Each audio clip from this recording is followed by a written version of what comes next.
अजितदादा पवार तर असे म्हणले होते, जर सरकार माझं आलं की 3 महिन्यात जर 7-12 नाही कोरा केला तर मी पावरा अवलाद सांगणार.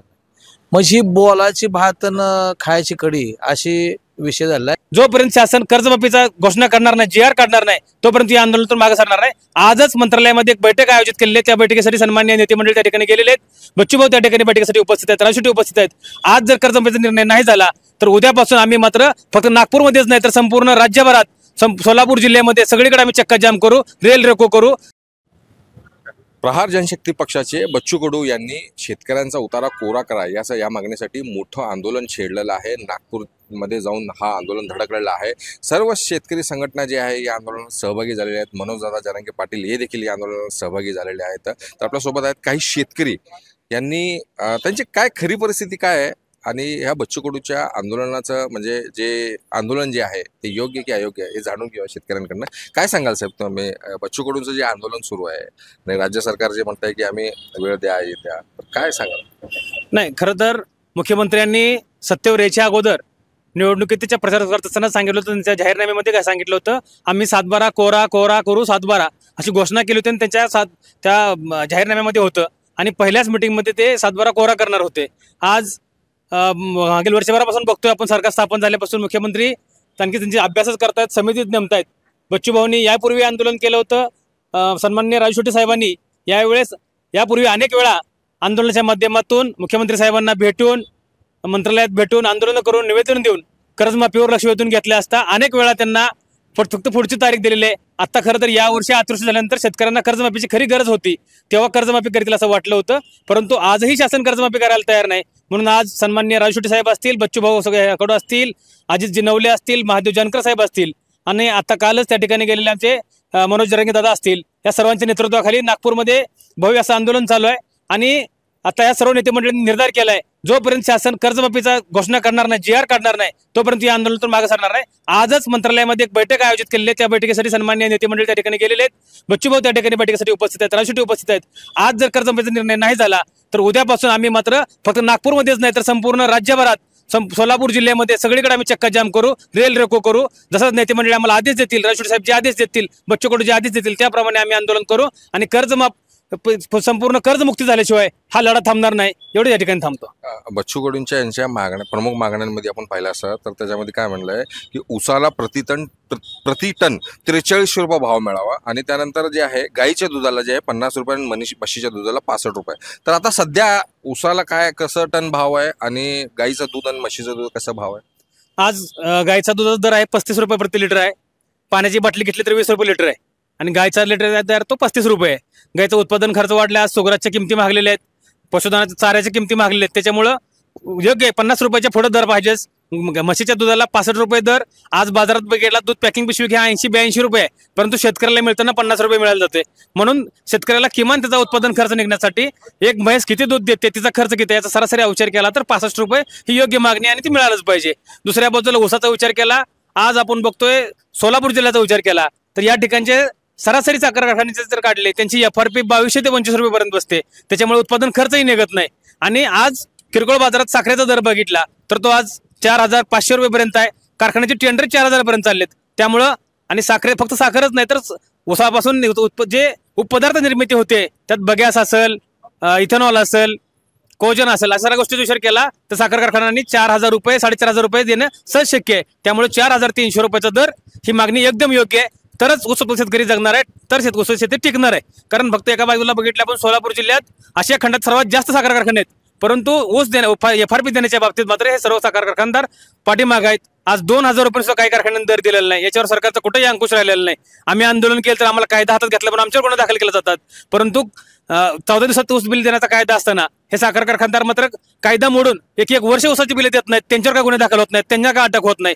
म्हणून आज राज्य सरकारने, मुख्यमंत्री महोदयांनी मागच्या महिन्यापूर्वी सांगितलं होतं एका शिर्डीच्या सभेमध्ये की साखर कारखानदार कोण कोण काटा मारतात त्याची लिस्ट आमच्याकडे आहे. आणि आज मुख्यमंत्र्यांनी दुसरा काल परवा एक सांगितले की वसंतदादा शुगर्स इन्स्टिट्यूट त्याची एक चौकशी लागतो. म्हणजे मुख्यमंत्री खरं तर हे अभ्यासू मुख्यमंत्री म्हणून आज महाराष्ट्रात नावाजलेले मुख्यमंत्री आहेत. त्यांनी खरंच जर ते अभ्यासू असतील आणि शेतकऱ्याच्या बाजूने असतील तर त्यांनी या सर्वच कारखानदाराची चौकशी लावली पाहिजे, कोणाकोणाचे काटे तपासले पाहिजेत आणि जे साखर शेतकऱ्यांचे ऊस काटा चोरतात त्यांच्यावर कारवाई केली पाहिजे आणि आजच्या या घडीला शेतकऱ्यांना 4,300 रुपये किंवा सोलापूर जिल्ह्यामध्ये पहिली उचल 3,500 रुपये आणि सरासरी भाव 4,000 रुपये मिळाला पाहिजे. ही मागणी सुद्धा आज त्या ठिकाणी त्यांनी GR काढला पाहिजे. आणि महत्वाचं म्हणजे आजच्या कंडिशनला काही झालं तर आज आजच्या तारखेमध्ये 29 तारखेला कर्जमाफीचा GR हा निघालाच पाहिजे. अन्यथा उद्यापासून आम्ही संपूर्ण जिल्ह्यात लोकप्रतिनिधी असतील, प्रशासनातले अधिकारी असतील, यांना फिरणं आम्ही अवघड करू. एक शेतकरी महिला आहेत, काय सांगाल? तुमचं नाव सांगा. सविता दामोदर बाणोद. बरं, का एक शेतकरी महिलेला किंवा एक शेतकऱ्याला शेती करताना काय काय अडचणी येतात? पेरणीची पण अडचण येते. आज आम्ही गोरगरीब आहे, लहान लहान पोरं आहेत आमच्या घरात. काय तर सरकारपाशी आम्ही मागणी करायला गेलो, तुमचं काम होतं म्हणून आम्ही तिथं जातो, 5 मिनिटात आम्हाला सोडते. सरकार इलेक्शन घालताना येते ते आमच्यापर्यंत, 5 वर्षात तुम्हाला सोय करून द्या. आता आम्हाला लाईटाचा पण त्रास आहे, आम्ही राहायला रानात आहे, लाईटाचा त्रास आहे, पाण्याचा त्रास आहे. आणि आज कुठलंही काम केलं ना आम्हाला हे फार्म भरा ते फार्म भरा म्हणून लावते ती. मग आम्ही बँकेतनं कर्ज पण कर्ज घेतो, लाख रुपये कर्ज देते, त्याला लावते ती याज लावलं तर आमचं पैसे फिटत नाही. आम्हाला शेतात कुठलंच उत्पन्न होत नाही. आज आम्ही करायला गेलो ना डुबीत व्हायला लागलंय. आणि सरकार आता पाणी पडलं काय तर सरकार पण हे आंदोलन होतंय ते आंदोलन म्हणते ती, उतारा कोरा करून देतो म्हणते ती, कोरा पण होत नाही. पण आम्ही शेतकरी असं काय म्हणून जगाव आणि काय म्हणून तिथं करून खायचं?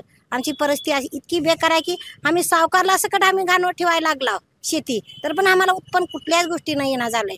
आणि उत्पन्न येत नाही, फायदा येत नाही. आमची लहान लहान पोरं आहे, ती लहान लहान आम्ही लेकरं घेऊन आम्ही कष्ट केला तर पण आमचा कुठलाच फायदा होत नाही.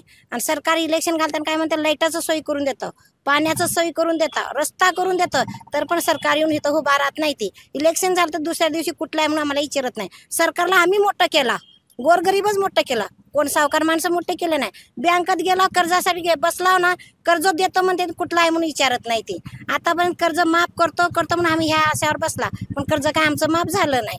कुठल्या गोष्टीने 1 रुपया पण आमचं कर्ज मानलं. आम्हाला बँकवाली फोन करते ती, तुम्ही कर्ज केव्हा भरता, याचा सहित पैसे मागायला लागले ते आमच्याकडनं बँकवाले.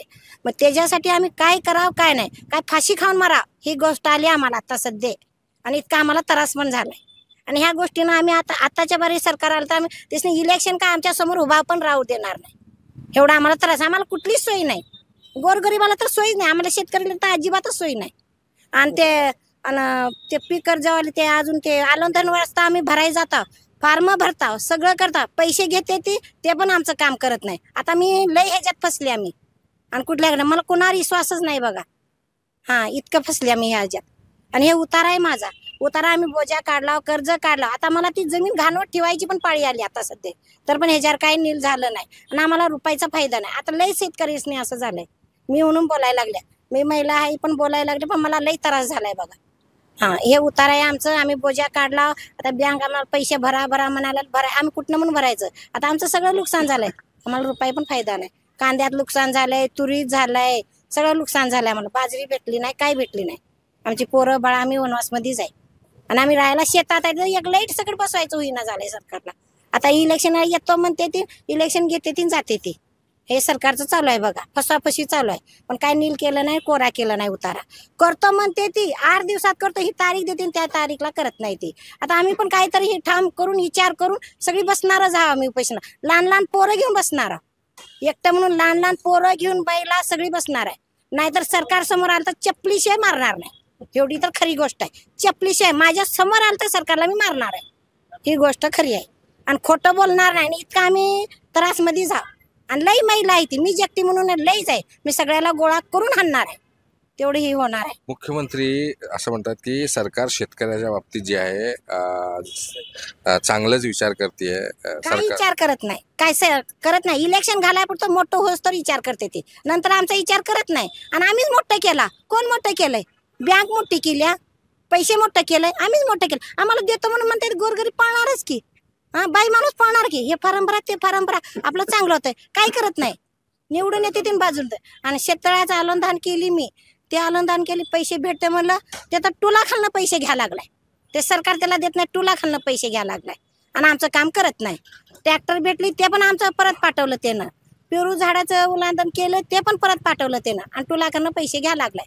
सरकार तसल्याला नोकरी ठेवते ती, आमच्या गोरगरिबाला जाळायला लागलाय. मग सरकार म्हणून कशा म्हणून सांगायचं आम्ही? सरकार आहे म्हणून. कुठं आहे सरकार? ह्या दुनियात आहे सरकार? कोण म्हणते सरकार म्हणते मी एकट्याला बघू का? एकट्या नाही, सगळ्याला बघ. पण कसं बघतंय? गोरगरीब सोडतंय, मोठ्याच्या मागे पळतंय सरकार. बँक निवडून आणायला लागल्या. एकटी बँक आणते का निवडून? आणते का ते सांगा तुम्ही. ते सरकारला बोलून दे. आणि ते निवडून आम्हीच आणतो निवडून ना. आमच्या घरी पाया पडत येते ती, असं दंड नमस्कार घालत येते ती. तर आम्ही म्हणता म्हणता घालता 5-5 वर्ष निवडून येतात, तुम्हाला चांगलं कुठं काय सोयी केलं आम्हाला सरकार? काहीच केलं नाही. काय शाळाची सोय केली? कुठली म्हणून सोयी केली आम्हाला सरकार? काही सोयी केली नाही बघा. सरकार नुसतं समोर येऊन द्याल, आताच्या टायमाला इलेक्शनला येऊन द्याल. आम्ही कोण इलेक्शन, मी तर हाणणारच आहे, कोण कानी सरकार असून देत. एवढं राग. बच्चू कडूंचं आंदोलन सुरू आहे, तिथे चक्का जाम झालेला आहे. मुख्यमंत्री त्यांना चर्चेसाठी बोलवत येतं. आम्ही शेतकऱ्यांचा उतारा कोरा करू असं देखील आश्वासन हा, कोरा करू म्हणायला लागले. ती नुसतं म्हणते ती, पण कोरा केला नाही. आता किती वर्ष होत आले मी कोरा करू पण कवा कोरा करते ती? तर लोक फाशी मेल्या. लहान लहान पोरं घेऊन त्या गेल्यावर कोरा करते ती. आता उद्या मी हिरीत पडते, माझा उतारा कोरा नाही झालं, पोरं घेऊन पडते. सरकार मला वाचवतंय का? येतंय का सरकार माझ्यापर्यंत? येत नाही. असं म्हणते ती, नुसतं आशा दाखवते, पण कुठला कोरा केला नाही. इतकी हिंमत असली ना, तो सरकार कोरा करून दाखवून दे, मग त्याला आम्ही हाय खंबीर. काय सांगाल साहेब? बच्चू कडूचं आंदोलन चालू आहे राज्यात जे आहे. मनोजदादा जरांगे देखील तिथे सामील झालेले आहेत त्या आंदोलनामध्ये. आणि महादेव जानकरचं काल तुम्ही भाषण पाहिलं असेल. त्या महादेव जानकरच्या भाषणाने देवेंद्र फडणवीस आता आम्ही बदलल्याशिवाय राहणार नाही असं देखील त्यांनी चॅलेंज दिलेलं आहे. तर एकंदरीत हे पाहता म्हणजे हे आंदोलन कुठंतरी चिघळलं जाईल का आंदोलन यशस्वी होईल काय वाटतं? नाही, हे जे आंदोलन चालू आहे ना, योग्य मार्गाने आंदोलन चालू आहे. खरोखर शेतकऱ्यावर अतोनात अन्याय चालू आहे. ज्यावेळेस हे सरकार येणार होतं सत्तेत, त्यावेळेस त्यांनी सांगितलं होतं की शेतकऱ्याचा, अजितदादा पवार तर असे म्हणले होते, जर सरकार माझं आलं की 3 महिन्यात जर 7-12 नाही कोरा केला तर मी पावरा अवलाद सांगणार. मग ही बोलाची भात आणि खायची कडी अशी विषय झालेला आहे. त्यामुळे ह्या सरकारवर आता कुठलाही विश्वास राहिला नाही. जे संघर्षवादी लोक आहेत ह्यांच्या मागं शेतकऱ्यांनी ठामपणे उभं राहणं महत्त्वाचं आहे. मनोजदादा जरांगे असू द्या, राजू शेट्टी साहेब असू द्या, बच्चू कडू असू द्यात, पण ह्यांनी घेतलेला निर्णय योग्य आहे. पण ही संघर्षाची जी ठिणगी पडलेली आहे, ही ठिणगी जोपर्यंत ही ठिणगी पडलेली, ही ठिणगी युजू द्यायची नाही. ही शेतकऱ्यांनी पाऊल उचललं पाहिजे. ही जी सरकार आहे ही गेंड्याच्या कातडीच आहे. सहजासहजी वटणीवर ही काय वाटत नाही. पण आज जर मंत्रिमंडळाचा जो निर्णय आहे ही यशस्वीपणे पार पडला, शेतकऱ्याला 7-12 कोरा केला तर ठीक आहे.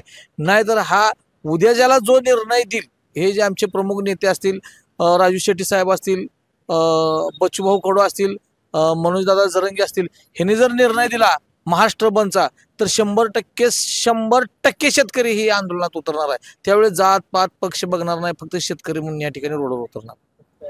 म्हणजे आता परंतु सरकार निर्णय घेईल का काय वाटतं तुम्हाला? एक शेतकरी म्हणून तुम्ही जे आहे, आता अनेक वर्षाचा अनुभव आहे तुम्हाला, शेती करता तुम्ही, तर सरकार ठोस निर्णय घेईल का? नाही, शेतकऱ्याच्या विरोधातलं हे सरकार आहे सगळ्यात महत्वाचं. शेतकऱ्याच्या बाजूने निर्णय घेईल असं तर काय आतापर्यंत वाटलं नाही. आणि इथून बी म्हणजे ह्याच्या 15 वर्षाचा इतिहास काढला ह्या सरकारचा, तर आतापर्यंत शेतकऱ्यावर अन्याय केलेली ही सरकार आहे. म्हणजे सहजासहजी निर्णय लवकर घेणार नाही. पण ज्यावेळेस खरोखर आता थोडा चिमटा घेतलाय, जोपर्यंत शेतकऱ्याला म्हणजे शेतकरी खाकोरा घ्यायला सरकारला उठत नाही, तोपर्यंत ही सरकार निभवणार नाही. मनोजदादा जरांगे पाटील जे आहे थोडंसं उशिरा दाखल झाले ह्या आंदोलनामध्ये अशी देखील चर्चा होत आहे. तर काय म्हणजे मनोजदादा जरांगे उशिरा दाखल झाले का योग्य वेळ दाखल? नाही, योग्य वेळ दाखल झालेत की त्यांनी जोपर्यंत त्यांचा निर्णय असा की ते समाजवादी नेते आहेत. मनोजदादांचा हा लढा जे आहे ते समाजासाठी आहे आणि समाजावर प्रेम करणारे आणि शेतकरी त्या ठिकाणी सामील झालेत. त्यांनी त्यांचं पहिल्यांदा नेतृत्व सिद्ध केलेलं आहे आणि मग ह्या लढ्यात उडी मारली आहे. आणि ह्या लढ्यात उडी मारल्यावर असं झालंय की म्हणजे शेतकऱ्यांना जरा एक भरोसा वाटलाय की खमक्याबाज नेतृत्व आलं. ह्याच्या आजवर जर कोण जर म्हणलं ना की आतापर्यंत आंदोलन लय झाली आणि परत सरकार ते मिटवतंय, पण मनोजदादा जरांगे त्यात ह्याच्यात उतरल्यामुळे, आंदोलनात उतरल्यामुळे जरा शेतकऱ्यांना आशा पेवली आहे. मॅडम, आता मनोजदादा जरांगे देखील या आंदोलनात सहभागी झालेले आहेत. आता त्यानंतर आता समजा कोरा नाही झाला, तुम्ही तुमचा उतारा कोटीनं लोन आहे, 300 कोटी 200 कोटी गोरगरीब मरायचं त्यांच्यासाठी. ते सावकार लोक आहे, तेच देत आहे कोटी 2 कोटी. आता व्यापाराला देत आहे, कोण 2 नंबर धंदा करते तेच देते. आम्ही गोरगरीब काय करायचं? कोटीनं आमचं आहे, आमचं कुठं 1 लाख रुपये 2 लाख रुपये ते नील होत नाही, ते कोरा होत नाही का? ते कोटीचे आहे ते सावकार कुठला आहे म्हणून विचारत नाही. आम्ही सावकारला मोठं करायला लागला, सरकारला आम्ही मोठं करायला लागला. का नाही लढून मोठं करायला लागलं तेवढं सावकारला करायला पाहिजे. आता आमचं नील आता कोटीनं पैसे घेतल्याने ते उड्या हाणत जाते ती. आम्ही काय करावं सांगा. आम्ही गोरगरीब कुठं जावं. नाही झालं कोरं तर आता मग काय निर्णय घेणार? नाही कोरा झाला ना ठाम सगळी लोक लेडीज बिडी काय आहे ती रस्ता बिस्ता सगळं बंद करून उभा राहणार आहे बघा. आम्ही उपेशनला बसणार. सगळे लहान मोठे पोरं घेऊन उपेशनार. सरकारीन वाचवणार आहे का ते बघणार आम्ही पण उपेशन करणार आहे. सगळं अख्खा गाव आम्ही उपेशनला बसणार आहे. कुठलं गाव गावात आहे ही आमची भाषणे असून देत. आपल्या सोबत होते सोलापुरातील शेतकरी यांनी अतिशय संताप व्यक्त केलेला आहे आणि उतारा कोरा कराच अशी त्यांनी प्रतिक्रिया दिली आहे. अगर कोरा नाही झाला तर आम्ही रस्त्यावर उतरणार असं देखील सांगितलेलं आहे. महाराष्ट्र टाइम्स इरफान शेख, सोलापूर.